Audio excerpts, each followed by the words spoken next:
राष्ट्रीय स्वयंसेवक संघ ने अपने सोशल मीडिया पर प्रोफाइल को बदल लिया है। आरएसएस ने अपने डिस्प्ले पिक्चर पर तिरंगा झंडा लगाया है। वहीं आरएसएस ने ट्विटर पर एक वीडियो शेयर किया है जिसमें आरएसएस प्रमुख मोहन भागवत तिरंगा झंडा फहरा रहे हैं। आरएसएस ने वीडियो शेयर करते हुए अमृत महोत्सव मनाने की भी अपील की है। आरएसएस ने लिखा, स्वाधीनता का अमृत महोत्सव मनाएं, हर घर तिरंगा फहराएं, राष्ट्रीय स्वाभिमान जगाएं।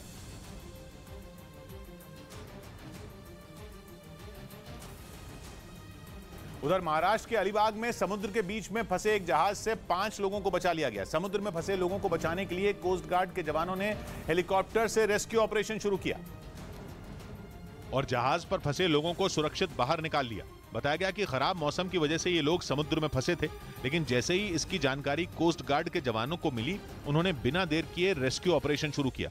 जवानों ने जहाज पर फंसे लोगों को बचाने के लिए हेलीकॉप्टर की मदद ली। सबसे पहले हेलीकॉप्टर से एक रस्सी जहाज पर नीचे गिराई गई, जिसके सहारे लोगों को ऊपर खींचने का काम शुरू किया गया। कोस्ट गार्ड के जवानों ने एक एक कर सभी लोगों को ऊपर खींच लिया। हेलीकॉप्टर से देखते ही देखते समुद्र में फंसे सभी 5 लोगों को बाहर निकाल लिया गया। जैसे ही लोग समुद्र से निकलकर जमीन पर पहुंचे, उन्होंने राहत की सांस ली। बताया गया कि जहाज से जिन 5 लोगों का रेस्क्यू किया गया, उनमें एक विदेशी नागरिक भी शामिल है। इधर दिल्ली में 2000 जिंदा कारतूस पकड़े गए। दिल्ली के आनंद विहार इलाके में पुलिस ने करीब 2000 कारतूस के साथ 2 आरोपियों को गिरफ्तार कर लिया। स्वतंत्रता दिवस के मौके पर जम्मू कश्मीर के उपराज्यपाल मनोज सिन्हा ने श्रीनगर की डल झील में आयोजित तिरंगा रैली में हिस्सा लिया, जबकि सीआरपीएफ ने डल झील के पास तिरंगा रैली निकाली। टीएमसी के राष्ट्रीय उपाध्यक्ष पवन वर्मा ने सोशल मीडिया के जरिए पार्टी छोड़ने का ऐलान किया। इस साल लाल किला पर आजादी का अमृत महोत्सव समारोह बेहद खास होगा, क्योंकि आजाद भारत के इतिहास में पहली बार स्वतंत्रता दिवस पर स्वदेशी तोपों से सलामी दी जाएगी, जिसमें 25 पाउंडर गन के साथ एक स्वदेशी advance tone artillery gun fire करेगी। 15 अगस्त पर अब तक हर साल 25 पाउंडर ब्रिटिश गन से सलामी दी जाती रही है, लेकिन इस बार डीआरडीओ की तरफ से बनाई गई तोपों से सलामी दी जाएगी। डीआरडीओ की तरफ से डिजाइन की गई ये गन भारतीय स्वदेशी कंपनियां बना रही है। ये दुनिया की सबसे दूरी तक मार करने वाली गन है। ATAGS यानी advance tone artillery gun system 3 अलग अलग मोड में फायरिंग कर सकती है, जिसमें 1 मिनट में 5 राउंड फायर कर सकती है और 1 मिनट में 60 राउंड भी दाग सकती है।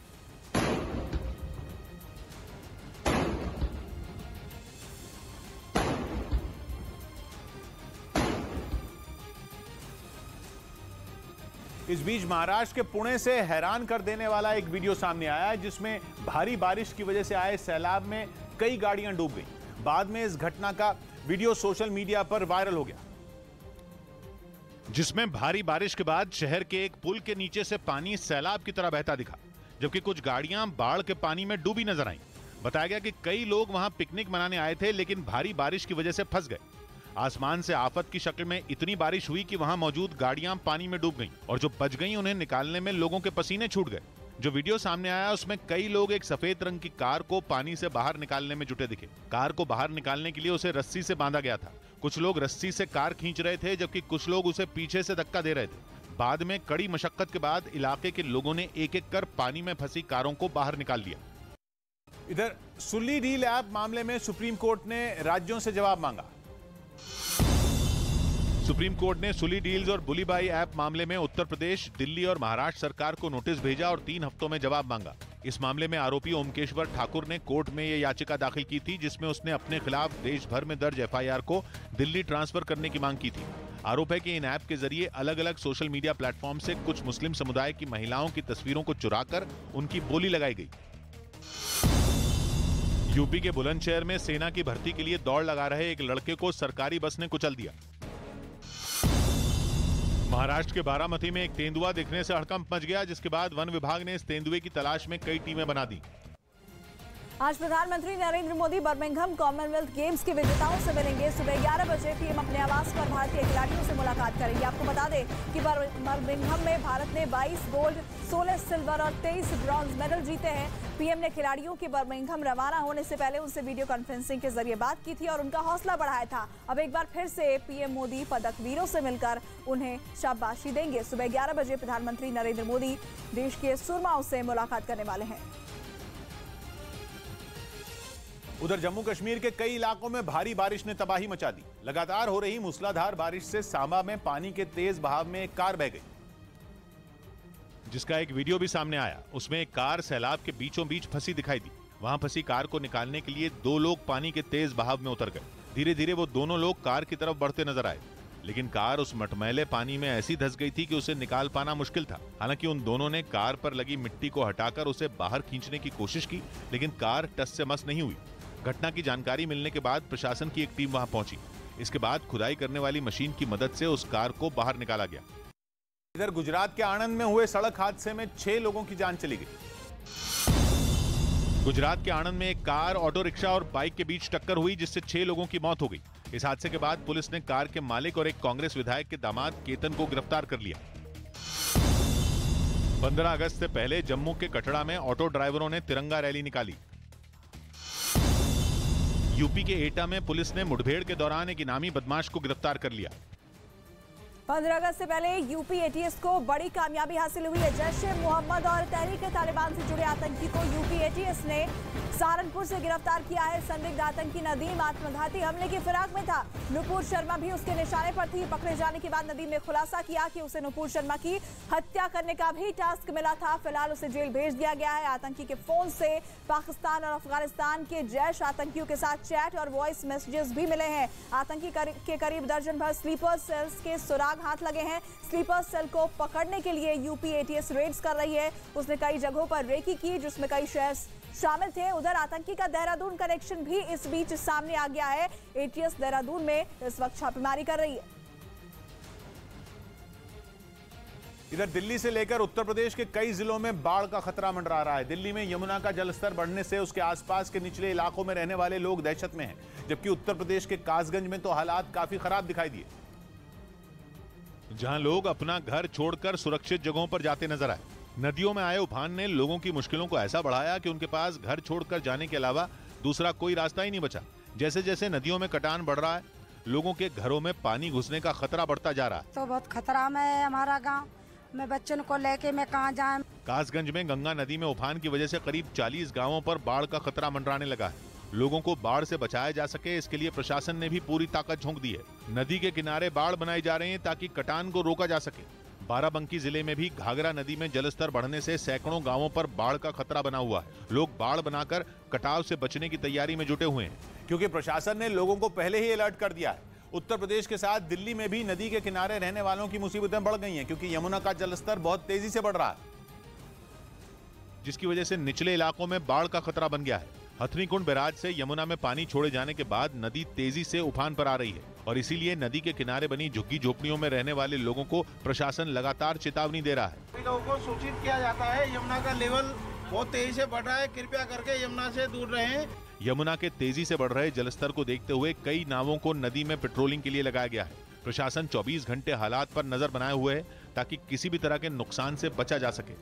इधर प्रधानमंत्री ने राजू श्रीवास्तव का हाल जाना। प्रधानमंत्री मोदी ने दिल्ली के एम्स अस्पताल में भर्ती राजू श्रीवास्तव के परिवार को फोन किया और उनका हाल जाना। राजू श्रीवास्तव के परिवार ने बताया कि उनकी तबीयत में पहले से थोड़ा सुधार है।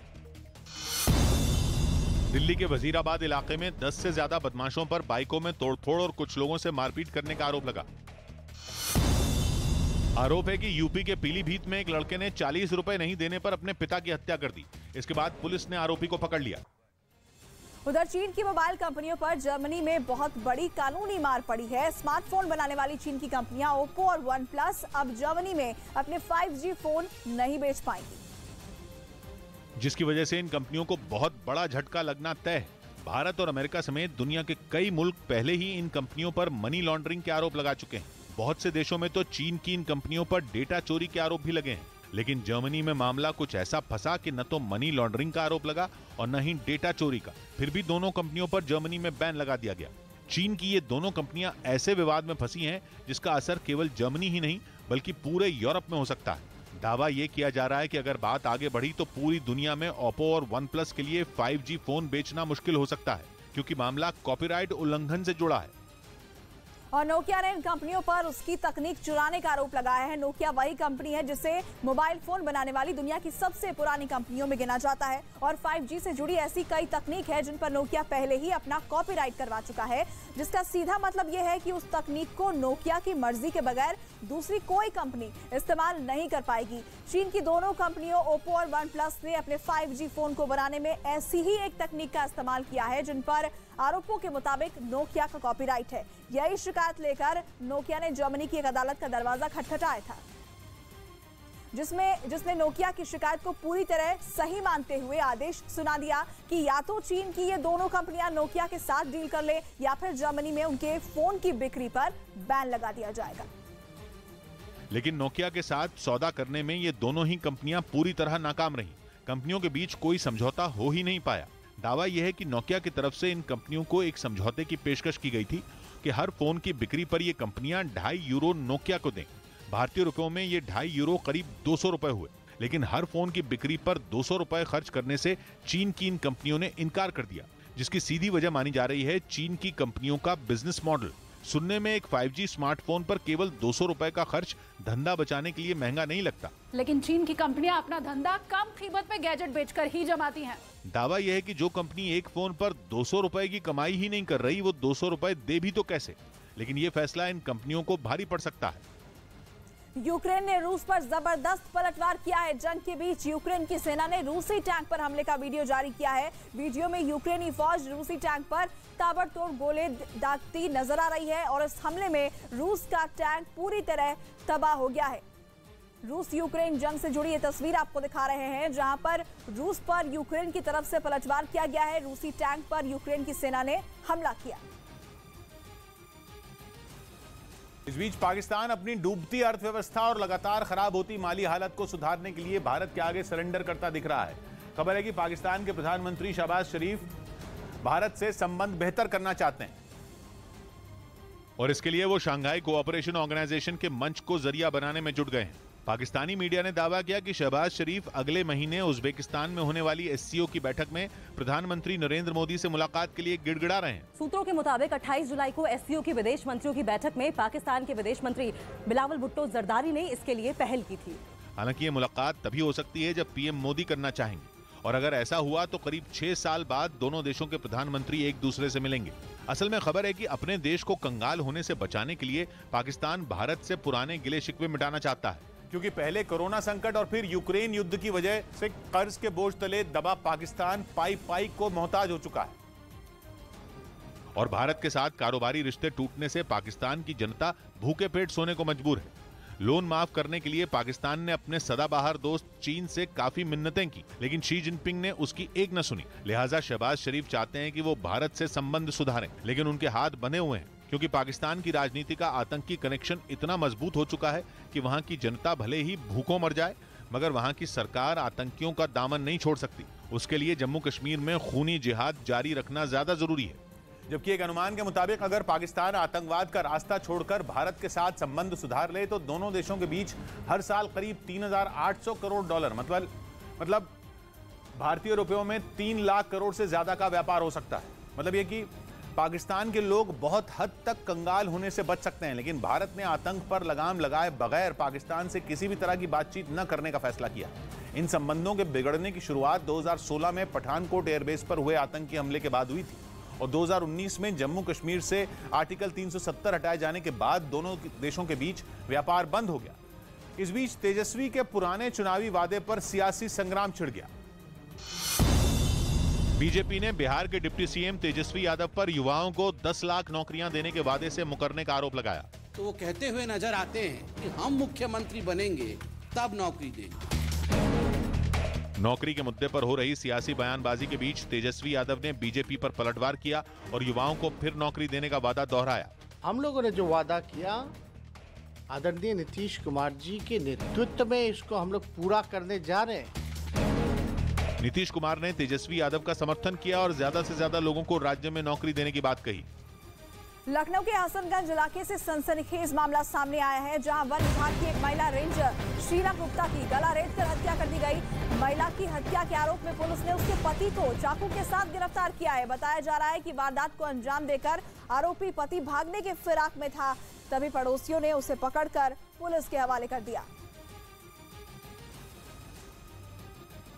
उधर मध्य प्रदेश के टीकमगढ़ से दिल दहला देने वाला एक वीडियो सामने आया। वहां बस और मोटरसाइकिल की जोरदार भिड़ंत हो गई। ये घटना वहां लगे सीसीटीवी कैमरे में रिकॉर्ड हो गई, जिसमें एक तेज रफ्तार बस सामने से आ रही मोटरसाइकिल को टक्कर मारती नजर आई। इस घटना का जो वीडियो सामने आया उसमें एक मोटरसाइकिल सड़क से गुजरती दिखाई दी। जैसे ही वो मोटरसाइकिल अपने बाईं ओर मुड़ी, सामने से आ रही बस उससे जा भिड़ी। बस की रफ्तार इतनी तेज थी कि उसकी जद में आकर मोटरसाइकिल काफी दूर जा गिरी। इस घटना के बाद अफरा तफरी मच गई और देखते ही देखते वहां भीड़ लग गई। इस हादसे में मोटरसाइकिल पर सवार 2 लोग तो बच गए, लेकिन एक महिला घायल हो गई, जिसे अस्पताल में भर्ती करवाया गया।